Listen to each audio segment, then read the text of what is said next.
त्यो झर्ला नि त्यो चाहिँ राखे भए हुन्थ्यो नि त त्यो कचौरो उहाँ हातमा लेखा भने भयो भने नचल्ला न त्यहाँ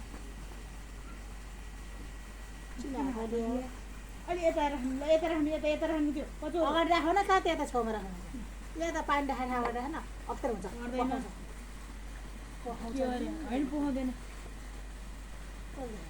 हम्म